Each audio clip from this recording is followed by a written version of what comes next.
শোনো মা, ওই যে ছেলেটি এসেছিল না, ওই যে অনু অনু, সে যে ডাক্তার হয়েছে এটা কিন্তু ঠিক কথা। হ্যাঁ, সে যে আমাদের বাড়িতে থেকে ডাক্তারি পড়েছে এটিও ঠিক কথা।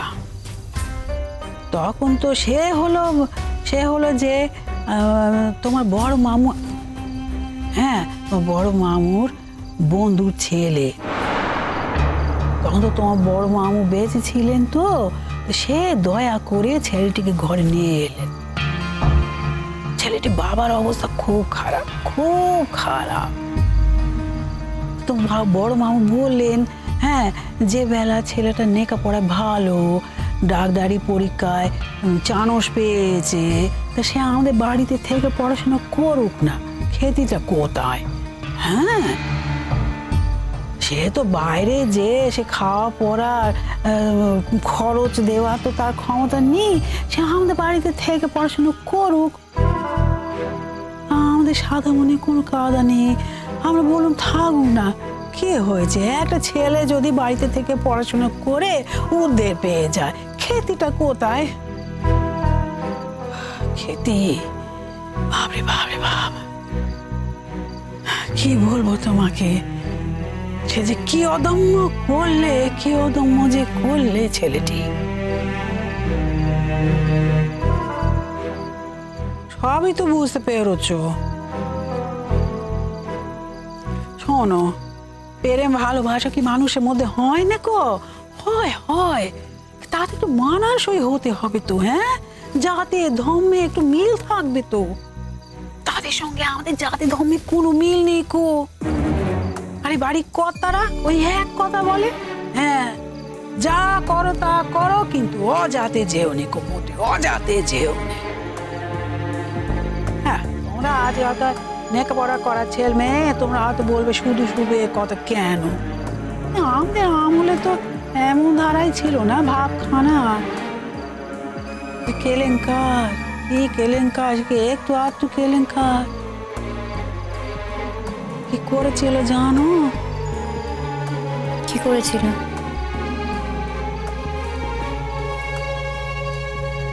বিয়ের আগে ননদিনীর পেটে বাচ্চা এসে গেছলো। বিয়ের আগে ননদিনীর পেটে বাচ্চা এসে গেছলো।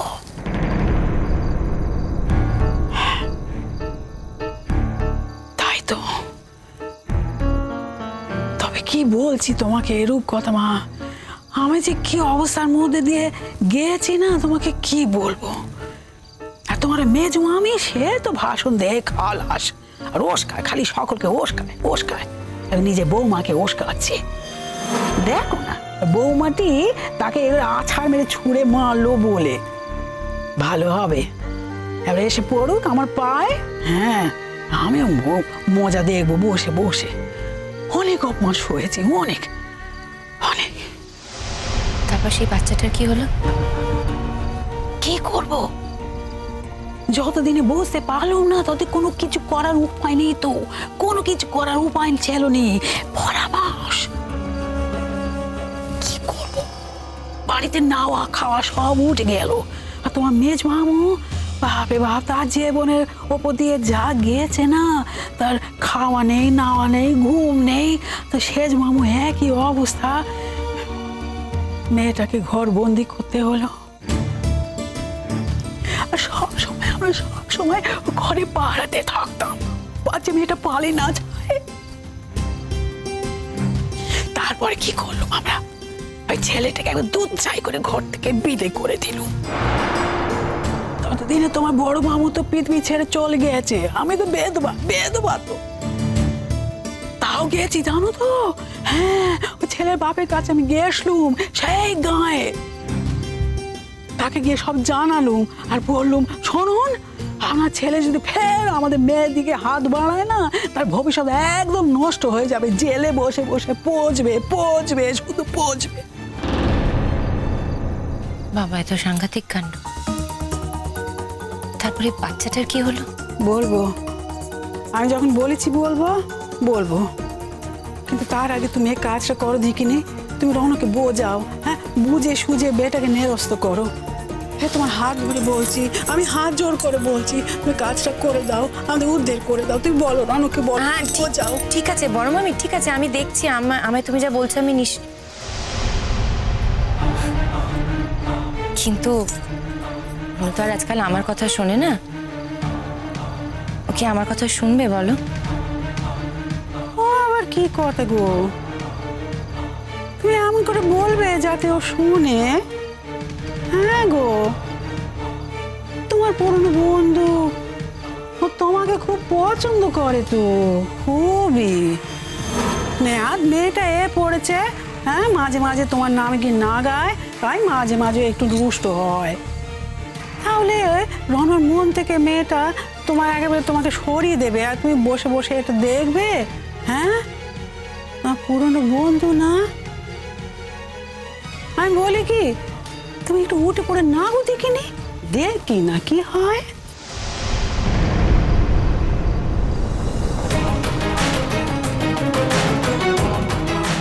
রনর মন থেকে মেয়েটা তোমার একেবারে তোমাকে সরিয়ে দেবে, আর তুমি বসে বসে এটা দেখবে? হ্যাঁ, তোমার পুরনো বন্ধু না? আমি বলি কি, তুমি একটু উঠে পড়ে না গো দেখিনি, দেখি না কি হয়। বাচ্চা ভূমিষ্ঠ হলো, কুমারী মেয়ে মা হলো। তারপর কুমারী মেয়ে মা, চারটিখানি কথা। আমার একজন চেনাশোনার দায়ী ছিল, তাকে ডেকে পাঠালো, আর সে ঘরের মধ্যে বাচ্চা বিয়ে হলো। দুদিনের মধ্যে সে বাচ্চাটাকে অন্য জায়গায় পাচার করলো। কোথায়? না না, আমি বলতে পারবো না, আমি বলতে পারবো না। ও বাবা, না, ও কথা আমি মোটে তোমাকে বলতে পারবো না।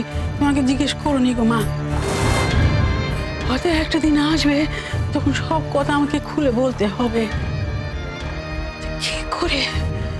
কি করে অত বড় একখানা কাজ আমি করলুম? হ্যাঁ, বংশকে বাঁচাবার জন্যে তো, এই বংশের সম্মানকে বাঁচাবার জন্যে। হ্যাঁ, নখগুলো তো বেঁচে গেল, হ্যাঁ, বংশের নখগুলো তো বেঁচে গেল, মেয়েটা তো বেঁচে গেল। অথচ দেখো, ওর চোখে আমি সব থেকে বড় চক্ষুশূল। হ্যাঁ, কিন্তু চোখে সহ্য করতে পারে না।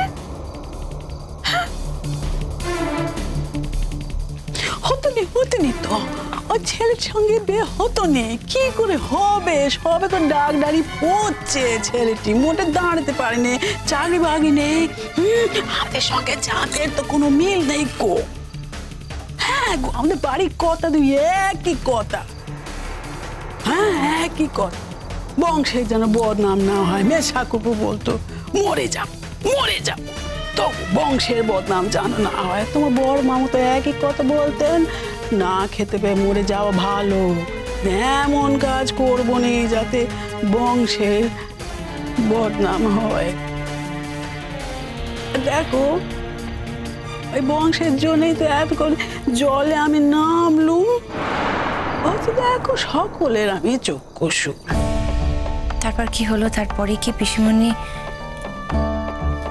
আর কি হবে তারপরেই? তারপর থেকে তো মাথাখানা বিগড়তে লাগলো। হ্যাঁ গো, বিগড়লো তো আমি কি করতে পারি? হ্যাঁ, সে কমই এমন করেছে তো এমনিতে মাথা বিগড়বে।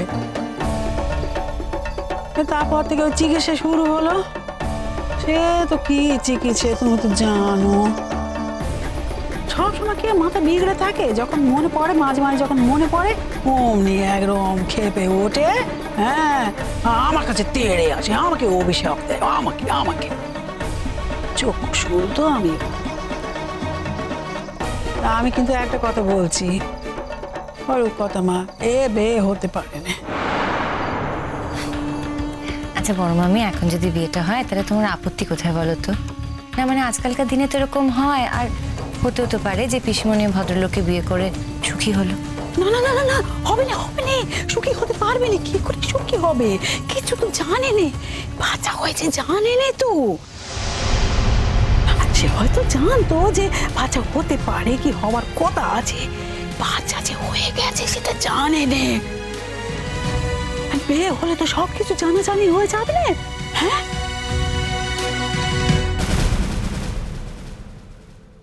দেখছো কেমন করে আমাদের রণ মাথাটা চিবিয়ে খাচ্ছে, তুমি দেখছো শুধু।